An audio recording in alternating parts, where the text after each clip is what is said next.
Can I ask the panel to stay Yeah. and then maybe help me?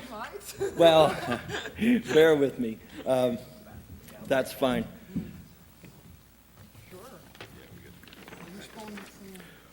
Hi, guys. My name is Steve.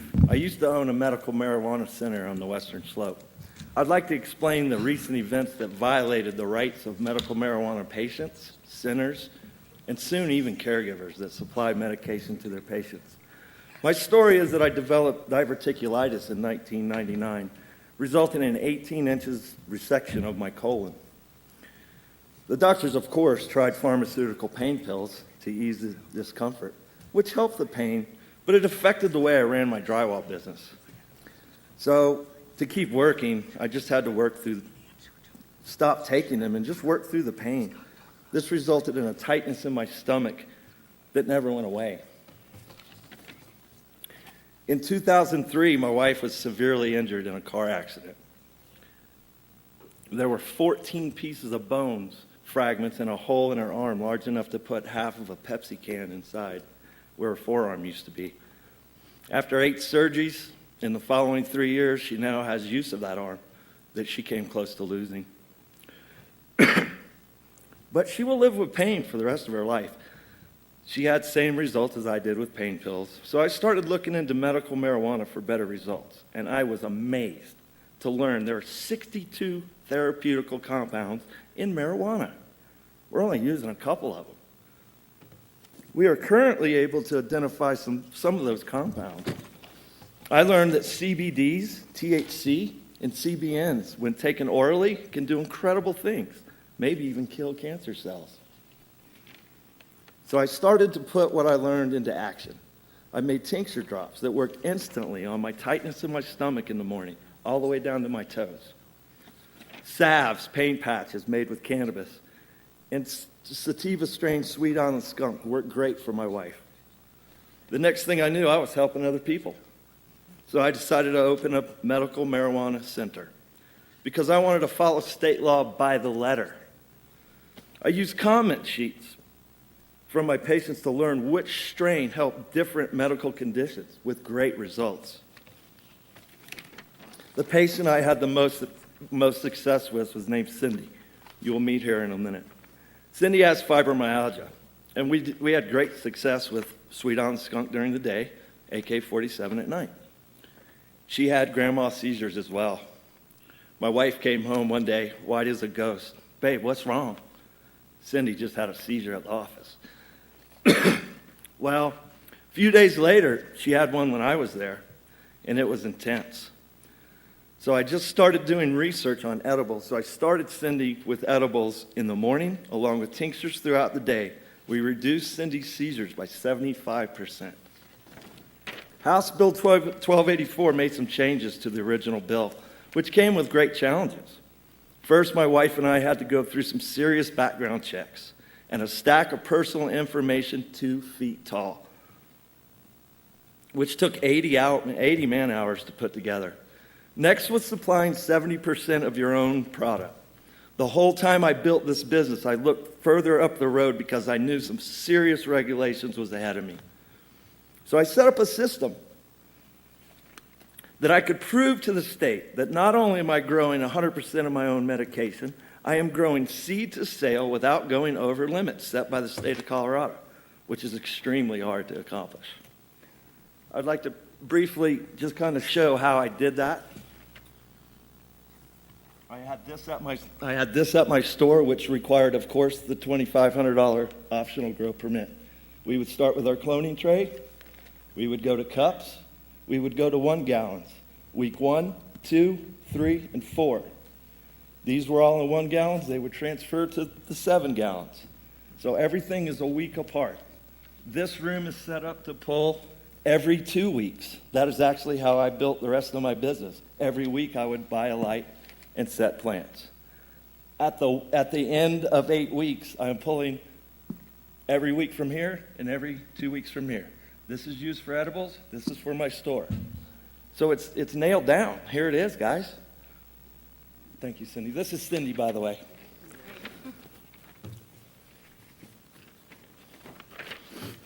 Next were the non-refundable application fees. I hear her chuckling. $7,000 for the application, $2,500 for each grow location, as I described, $2,500 for the MIP license, with a total of $14,500 from my shop alone, and over $280,000 from all of Mesa County. Because we knew we had to have city approval, the shop owners showed up at every city council meeting with their patients to educate them on the medical uses of marijuana. The city council decided not to put banning centers on the ballot, which made all of the centers confident enough to get city approval, which is required to obtain your state license. We're doing everything right, right? So we all sent our applications in, and our application fees, which was a lot of money. A few days after our checks cleared, the city council chose to ban all centers. After the county banned medical centers, there were only 10 left in the city of Grand Junction. So we formed Mesa County Constitutional Advocates, the MCCA. First thing we had to do is collect enough signatures to place it on the April 5th special election ballot. We collected enough signatures and started educating the campaign to win the vote. 3 weeks before the vote, my wife and I had an interview with the Medical Enforcement Division these guys were talking about earlier.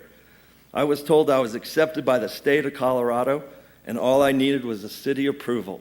And they said they were looking for people like me to run their dispensaries. All right, we did it. We just made it through the most difficult challenges of our lives. That was a happy day. On April 5th, we lost the vote. On April 6th, the Mesa County and the City Drug Task Force told me I had to end all operations immediately, which meant I had to take a machete and destroy all of my medical marijuana patients' medicine, which the state of Colorado required me to grow for my legal medical marijuana patients. The state of Colorado gave me the right to operate with their right hand, and they took it away with their left. So there I was, defeated, rock bottom. My dream was gone. My wife says, "You can't let them beat you. You've gotten by before, we'll get by now." Now I need to go back in time. About 3 weeks before I was banned, I got a call from Josh at the office. He said, "I think you need to come and meet somebody. She has pure cannabis oil." During my early research I did on medical marijuana, I came across the Rick Simpson story and Phoenix Tears, which showed me pure cannabis oil had the ability to treat or even cure cancer. I had a lot of people come by with pure cannabis oil, but I hadn't seen anything with documented science. Now, I was excited but skeptical because I hadn't seen the real deal yet. I met a very nice lady named Liz who represents Delta 9 Tech. She showed me a box that had actual scientific information about their product, testing done before the material is used and after is it extracted. I was blown away. Here's somebody got science. This is what we need. So back to the day after I was banned, I was trying to pick up the pieces of my life that had been blown apart. The phone rang. It was Liz from Delta 9, expressing her condolences about losing my business. Then she said the owners of Delta 9 wanted to interview me to possibly represent their company. Me, educating the world about a company that's taken plant-based medicine extraction to a whole new level. Yes. So we were knocked down on one platform, but we stood up on a much larger one. Delta 9's desire for such a clean pharmaceutical-grade product led them to the CO2 extraction method, which is the best way to provide a consistent, easy-to-dose medication. Delta 9 starts each batch with 250 to 350 pounds of CO2, which is the cleanest and safest way to extract pure cannabis oil. They have a biochemist who uses pressures and temperatures at or near supercritical state to extract the cannabis oil in its purest form. Delta 9 is a very young company, but it's making progress by leaps and bounds. Delta 9's plant-based medical extraction methods equals or exceeds the current methods that the pharmaceutical companies are currently using. Delta 9 is going one step further by doing strain-specific research. There are over 60,000 strains of medical marijuana, each with slightly different healing abilities. Delta 9 has its work cut out for them, but they will find which strain works best for each medical condition. Imagine that, a treatment for cancer that doesn't kill. I think that's information the world is ready to hear, don't you? Not the pharmaceutical companies, no. Excuse me? Not the pharmaceutical companies, they're not waiting for that at all. They're not what? No, they're going to lose all their profits, no more chemotherapy. What do you think? We're just trying to educate here. Yeah. So Delta 9 is going, I'm going to need a little audience participation here. The last three words of this part, and it's actually going to answer the next part of mine, are "you are cured." Delta 9 is going to do everything possible to change the term that doctors are currently using of a state from "you are in remission." You are cured. And what if the doctor tells you you have liver disease? You are cured. What about lung disease? You are cured. What about heart disease? You are cured. What about blood disease? You're cured. See where I'm going with this? Hopefully, with the help of Delta 9, we can hear those magic words more often from our doctors. This is not about passing a joint around the living room. This is not reefer madness. This is science. It's you, the patient, who are suffering from this political cancer. The state of Colorado gave you the right to use a medicine other than pharmaceuticals. The state of Colorado gave you the right with their right hand and are slowly taking it away with their left. We must stop them. Thank you for your time.